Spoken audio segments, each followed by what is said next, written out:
게 하시니라. 아멘. 사랑합니다. 네, 지난 한 주 명절 잘 보내셨나요? 눈이 너무 많이 와가지고 월요일부터 막 목요일까지, 금요일도 왔나요? 정말 끊임없이 눈이 내리는 지난 한 주였던 것 같습니다. 제가 그 학교를 다닐 때, 대학교를 다닐 때 정말로 힘들었던 과목이 하나 있거든요. 그게 뭐냐면은 바로 철학이었습니다. 여러분, 제가 신학과잖아요. 신학과. 그러니까 하나님에 대해서 공부하는, 신에 대해서 공부하는 학과인데, 여러분, 이 신학이라는 것은 더 큰 범주인 철학 안에 있어요. 그러다 보니까 신학과를 간다고 성경만 배우고 그리고 뭐 하나님에 대해서만 배우는 게 아니라 그보다 더 큰 범주인 철학에 대해서도 공부를 해야 되거든요. 근데 모르겠어요. 지금 하면은 조금 다를지 모르겠는데, 제가 대학생 때는 너무 이 철학이 어려웠어요. 그래서 막 성적이, 이제 여러분들 대학 가면 나올 성적 이제 ABCD잖아요. D를 받았던 기억들이 있습니다. 근데 그때 이제 제가 배웠던 한 철학자 중에 한 사람인데, 현대 철학자입니다. 이 사람은 프랑스의 신학자이자 철학자예요. 폴 리케르라고 하는 사람입니다.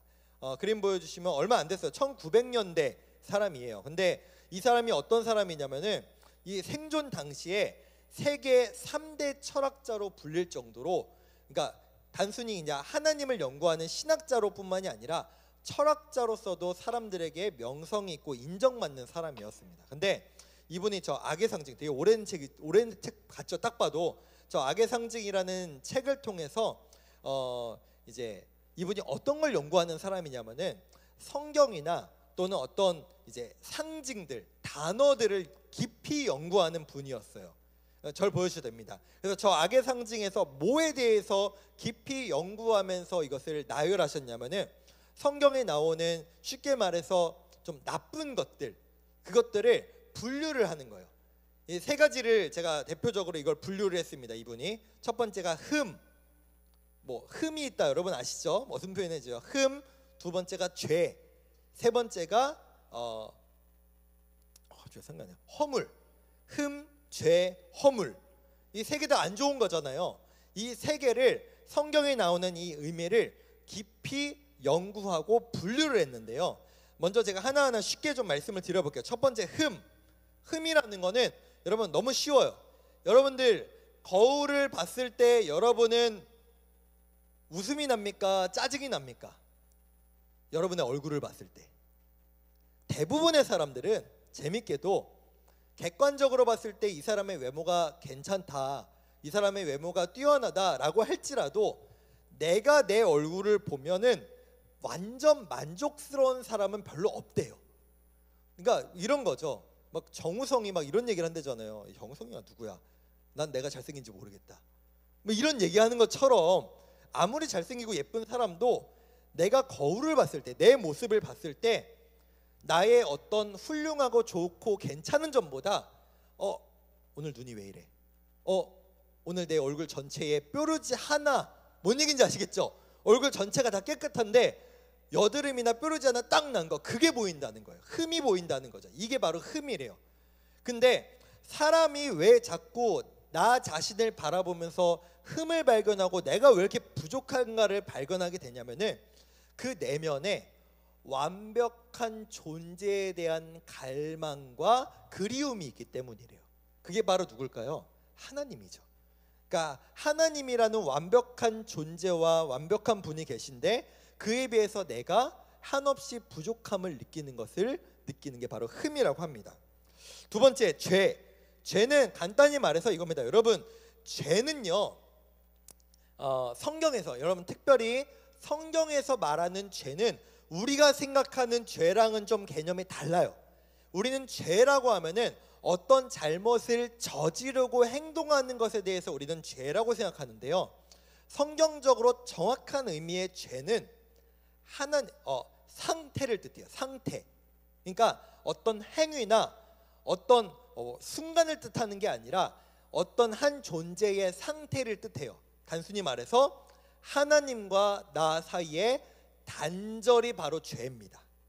다시 한번, 하나님과 나와의 그 관계가 연결되어 있지 않고 건강하지 않고 끊어져 있고 단절되어 있다면 그게 바로 죄라는 거예요.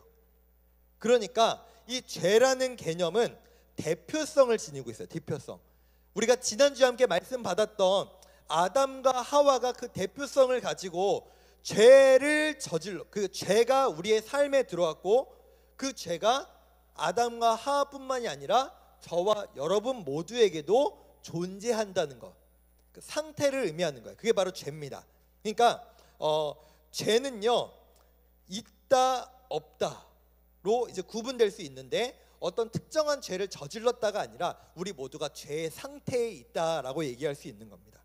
마지막 허물은 죄라는 것은 대표성을 가지고 상태를 의미한다면 허물은 여러분 쉽게 얘기하는 죄라는 개념이 바로 허물이에요.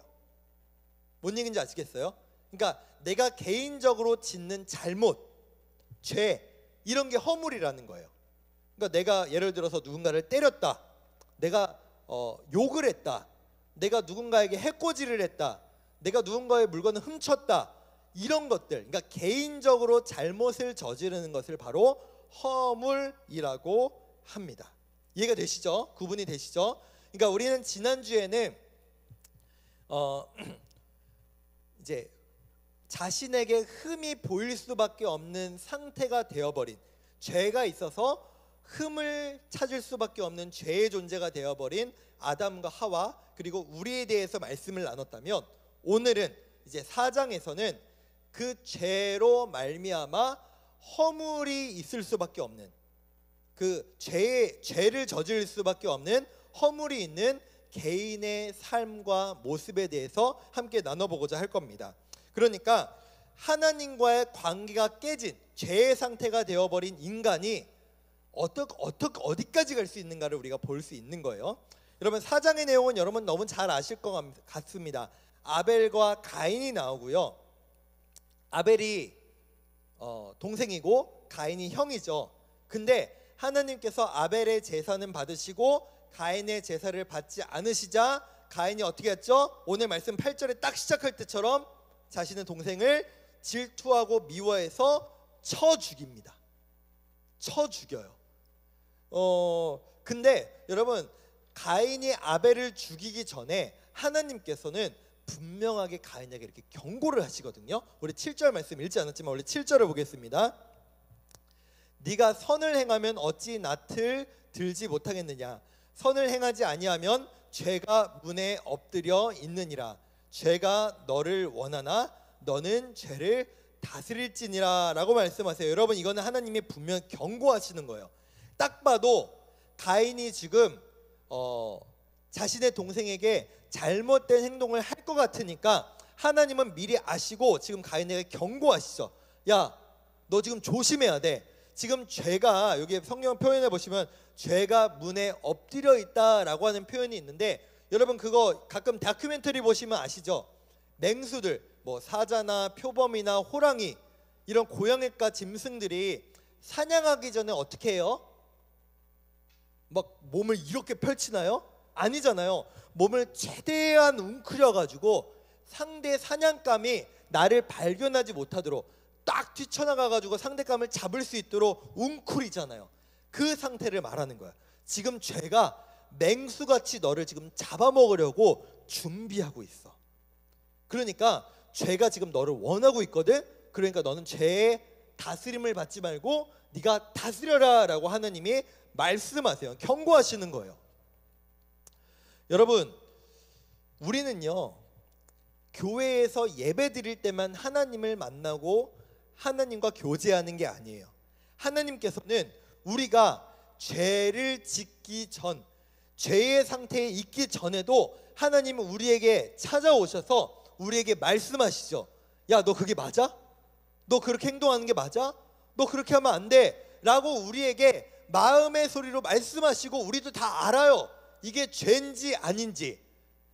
알매도 불구하고 우리는 마치 가인과 마찬가지로 그 하나님의 음성을 무시하고 죄를 저지를 때가 너무나 많죠. 그렇게 가인은 자신의 동생 아벨을 쳐 죽입니다. 그리고 나서 이 가인의 삶은 완전히 망가지기 시작하는데요. 하나님께서 이렇게 말씀하시죠. 너는 지금 네가 살고 있는 곳에서 떠나야 한다라고 말씀하시니까 가인이 이렇게 하나님께 호소합니다. 하나님, 이제 내가 어디를 가든지 사람들이 나를 죽이려고 할 겁니다. 여러분, 이 의미가 너무 중요한데요. 지금 가인이 자신의 동생을 죽였어요. 근데 그 전까지 가인은 한 번도 그런 생각을 한 적이 없어요. 누군가가 나를 죽일 거다, 누군가가 나를 위협할 거다라는 생각을 하지를 않았어요. 근데 자기가 그 행동을 하고 나서 어떻게 생각을 하느냐, 내가 이렇게 했으니까 남들도 이렇게 할 거야 라고 생각하는 거예요. 다시 한번, 내가 내 동생을 쳐 죽이는 이 행위를 했으니 남들도 나를 죽일 수 있을 거야. 그러니까 이런 거죠. 모 눈에는 뭐만 보인다고 죄를 저지른 순간부터 나만 죄인이 아니라 다른 사람들도 다 죄인으로 정죄하는 거예요. 그러니까 저주받은 인생이 되어 버린 거죠. 뿐만 아니라 13절에서 이렇게 얘기합니다. 내 죄가 너무 무겁습니다. 그러니까 이거는 여러 가지 의미가 있을 수 있을 것 같아요. 하나님께서 나에게 벌 주는 게 너무 무겁고 힘듭니다라는 의미도 있겠지만, 가인도 이 죄를 저지르고 사람을 죽여놓고 자기 스스로도 느끼는 거죠. 내가 너무 큰 죄악의 상태에 있구나.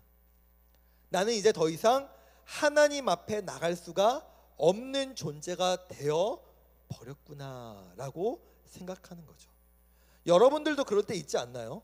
내가 너무 큰 죄를 저질렀어요. 또는 내가 너무 큰 죄를 짓지는 않았더라도 이런 생각을 할 때가 있죠. 하나님이 나 같은 것도 사랑할까? 내가 나를 아는데, 내가 어떤 사람인지를 누구보다 내가 잘 아는데, 부모님도 모르고 친구도 모르고 내가 어떤 생각을 하는지, 내가 어떤 상상을 하는지, 내가 몰래 어떤 죄를 저질렀는지 내가 스스로를 잘 아는데 하나님이 나 같은 것도 사랑하실까? 하나님이 나 사랑 안 할 것 같은데, 내가 요 모양으로 예배드리는 이 나를 하나님이 도무지 사랑하지 않으실 것 같은데 라는 생각이 우리 가운데도 동일하게 있다라는 거죠. 그러니까 가인의 스스로 이렇게 생각하는 겁니다. 나는 이제 더 이상 하나님의 보호를 받을 수 없어. 나 이제 더 이상 하나님 앞에 나아갈 수 있는 존재가 아니야 라고 생각하는 겁니다. 여러분, 지금 가인은요, 모르고 죄를 저지른 게 아니에요. 알았어요. 하나님도 경고하셨어요. 너 조심해. 너 지금 삐끗하면 너 지금 죄 저지를 것 같아. 너 지금 잘못하면 너 큰일 날 것 같아 라고 경고하셨어요. 여러분, 진짜 재밌게도 제가 지난 목요일 날 제 딸하고 아침부터 거의 저녁 될 때까지를 이제 둘이 시간을 보냈거든요. 집에만 있었어요. 집에서 이제 막 역할놀이들도 하고, 제가 어린아이가 되고 지가 전도사님이래요. 막 어떤 예배도 드리고, 제가 엄마가 되고 자기가 뭐 아기가 돼가지고 막 역할놀이도 하다가 뭐가 먹고 싶대요. 그래서 제가 주스를 줬어요. 주스를 줬는데 그거 있잖아요, 여러분, 쪽쪽 빨아먹는 주스 뭔지 알죠? 입구 좁은 거. 제가 분명히 이 딸님한테 얘기를 했어요. 얘가 좀 자세가 좋지가 않아요. 정자세가 아니라 맨날 뒹굴고 눕고 어디 기대고 좀 이런 자세가 많아가지고 제가 경고했어요. 유은아, 너 이거 똑바로 앉아서 먹어야 돼. 너 이거 똑바로 앉아서 안 먹으면 흘린다라고 제가 분명히 경고를 했거든요. 5초도 안 지나서 눕는 거예요. 경고했는데, 안 된다고 했는데, 너 이거 길게 먹으면 쏟는다고 얘기를 했는데, 그 얘기를 한 지 5초도 안 돼서 뭐가 저한테 액체가 팍 튀는 거예요. 누우니까 이게 주스가 이제 막 쏟아진 거죠. 화가 났을까요? 안 났을까요? 얘기했는데, 조심하라고 얘기했는데. 가인도 마찬가지잖아요. 제가 이런 걸 보면서 사람이 이렇구나. 이게 우리가 봤을 때 어린아이여서 어리석어서, 아직 진짜 기억도 못하고 어리석어가지고 이래 보이지만, 사실 하나님이 보시기에도 우리의 모습이 마치 이렇지 않을까? 하나님 분명 우리에게 말씀하셨는데, 너 이거 이렇게 하면 안 돼, 너 이거 조심해야 돼, 너 이 말씀대로 행해야 돼 라고 우리에게 말씀하시지만 우리는 금세 잊고 내 생각대로 내 판단대로 뭐가 안 돼, 괜찮아 라고 해버리고 하나님이 원하시는 모습대로 살아가는 모습이 나의 모습이고 내 아이의 모습이고 여러분의 모습이 아닌가라는 생각을 했습니다. 그런데 사람은 그 순간 화가 올라와요. 어제도 우리 선생님도 교사 훈련 받으셨거든요. 근데 이 마음이 되게 나쁜 거라고 하시더라고요. 내가 얘기했는데 너는 그러냐. 근데 저도 목요일 날 막 화가 올라오더라고요. 내가 분명히 얘기했는데 왜 얘기를 안 들어? 왜 말을 안 들어? 이 화가 올라오는데, 가인도 하나님이 마치 우리 같은 사람이라면 화가 나셨을 것 같아요. 내가 말했잖아, 너 근데 왜 그랬어? 라고 하실 법한데, 가인도 스스로를 내가 도무지 용서받을 수 없는, 하나님 앞에 나아갈 수 없는 죄인입니다 라고 스스로 고백하는 이 관계인데, 우리라면 이 가인을 용서하지 않을 것 같은데 하나님은 15절에서 이렇게 말씀하십니다. 우리 15절 말씀 보겠습니다. 여호와께서 그에게 이르시되 그렇지 아니하다, 가인을 죽이는 자는 벌을 7배나 받으리라 하시고 가인에게 표를 주사 그를 만나는 모든 사람에게서 죽임을 면하게 하시니라. 여러분, 가인이 이 하나님의 보호를 받을 만한 사람이 맞습니까? 여러분, 가인은요 지금으로 따지면요 그냥 살인이 아니에요. 여러분, 가족을 살해한 죄는요 지금도 가중처벌 받습니다. 가족을 살해하면. 하나님이 심지어 가인에게 경고하셨잖아요. 너 조심해, 너 지금 까딱하면은 네 동생이 죽일 것 같으니까 조심해 라고 하셨는데 가인은 그 죄를 저질러 버렸죠. 근데 이 가인이 과연 이 하나님의 보호와 이 하나님의 용서를 받을 만 하냐라는 겁니다. 근데 하나님이 이렇게 말씀하시죠. 가인이 이렇게 얘기하죠. 하나님, 내가 가는 곳마다 사람들이 나를 죽이려고 할 겁니다 라고 하자마자 하나님께서는 아니야, 내가 너에게 이 표 하나를 줄 건데 이 표 때문에 너는 결코 죽지 않을 거야 라고 말씀하시죠. 그럼 우리 여기서 질문이 하나 생길 수 있습니다. 하나님은 살인을 분명히 죄라고 말씀하셨거든요. 그리고 대부분의 십계명과 대부분의 율법에 보면요 이거예요. 눈에는 눈, 이에는 이입니다. 뭔 얘기인지 아시죠? 상대방이 너의 어떤 부분을 해했으면 너도 똑같이 저 사람을 해라 라고 하는 게 율법의 대부분이에요.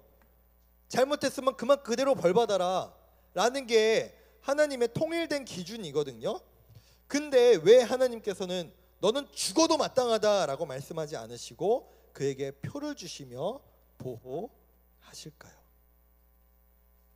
하나님께서는 이 가인이 잘못을 저질렀고 그 허물로 인하여 그 상태가 망가져 버렸지만 하나님의 마음은 그가 다시 그 망가진 상태로 끝나는 것이 아니라 다시 회복하여 하나님의 곁으로 돌아오길 원하시기 때문입니다. 그 모습은 우리에게도 마찬가지라는 겁니다. 내가 하나님께 이렇게 기도할 수 있을 겁니다. 하나님, 내가 어렸을 땐 안 그랬는데 제가 지금 너무 망가져 버렸습니다. 제 신앙이 회복될 수 있을까요? 내 믿음이 돌아갈 수 있을까요? 제 삶이 다시 회복될 수 있을까요? 라고 질문하는 우리를 향해 하나님은 이렇게 말씀하시죠. 그럼 너 다시 나에게 돌아올 수 있다라고 말씀하시는 겁니다. 여러분, 하나님께서 가인에게 표를 주셨다고 하는데 이 표가 뭔지는 모르겠어요. 성경에서 정확하게 기록하고 있지 않아요. 장신구일지 아니면 어디다가 글을 써가지고 편지를 주셨는지 아니면 어디다 문신을 새겨주셨는지 잘 모르겠어요. 기록되어 있지 않기 때문에. 그런데 이 표는 동일하게 우리에게도 분명하게 주셨다라는 거죠. 하나님은 이 표를 주시면서 가인에게 바라신 건 이걸 겁니다. 너가 죄책감과 두려움 가운데 떨고 있을 때 이 표를 바라봐라. 하나님은 널 버리지 않았다.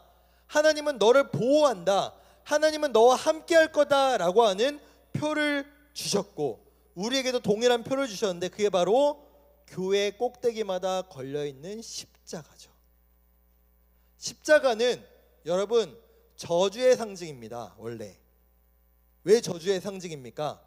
로마에서 가장 최악의 범죄자들, 정치 범죄가들, 반역자들에게만 부여했던 게 십자가예요. 십자가에 달린다는 건 저주받은 자예요.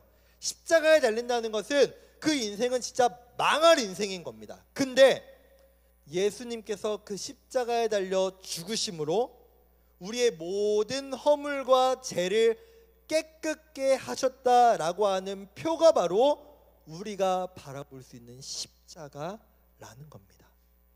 그렇기 때문에 가인이 표를 바라보면서 하나님이 날 버리지 않으셨구나, 나는 다시 하나님 곁으로 돌아갈 수 있구나 라고 하는 것을 볼 때마다 느낄 수 있었듯이 우리 또한 교회 꼭대기마다 걸려있는 저 십자가를 볼 때마다 예수님이 나를 그 허물과 죄의 상태에서 해방시키시고 회복시키셨구나, 원래 주님 앞에 돌아갈 수 없는 이 존재를 저 십자가를 통해서 다시 돌아가게 하셨구나 라고 하는 것을 우리는 십자가를 통해서 발견할 수 있는 것입니다. 사랑하는 여러분, 가인은 자신의 인생에 대해서 이렇게 생각했습니다. 내 인생은 망했다, 내 인생은 끝났다, 내 인생은 완전 끝장났다, 나 이제 더 이상 회복될 수 없는 불구 같은 구제불능의 인생이다 라고 스스로의 인생을 허망하게 생각했습니다. 그러나 스스로도 망했다라고 생각하는 그 가인을 하나님은 포기하지 않으시고 붙잡으시고 다시 돌아오라고 말씀하시는 그 하나님의 음성을 우리는 십자가를 통해 발견할 수 있기를 간절히 소망하고 축복합니다. 말씀을 맺겠습니다. 여러분, 우리는 살아가면서 하나님을 경험할 때가 많이 있습니다.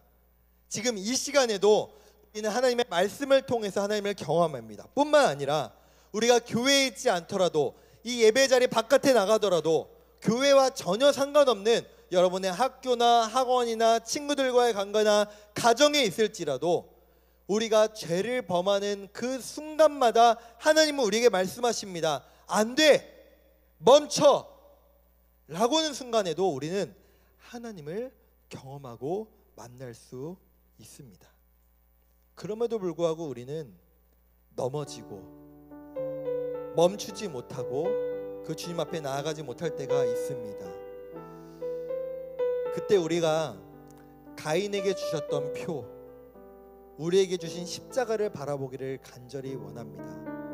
넘어지더라도, 실패하더라도, 때로는 내 스스로를 바라보기에도 난 도무지 회복될 수 없는 그런 인생이다라고 생각할지라도 하나님은 우리를 회복하시기를 원하시고 돌이키기를 원하신다는 그 사실을 붙잡고 주님 앞에 나아갈 수 있는 우리 모두가 되기를, 하나님 앞에 십자가로 회복되는 우리 되기를 간절히 소망하고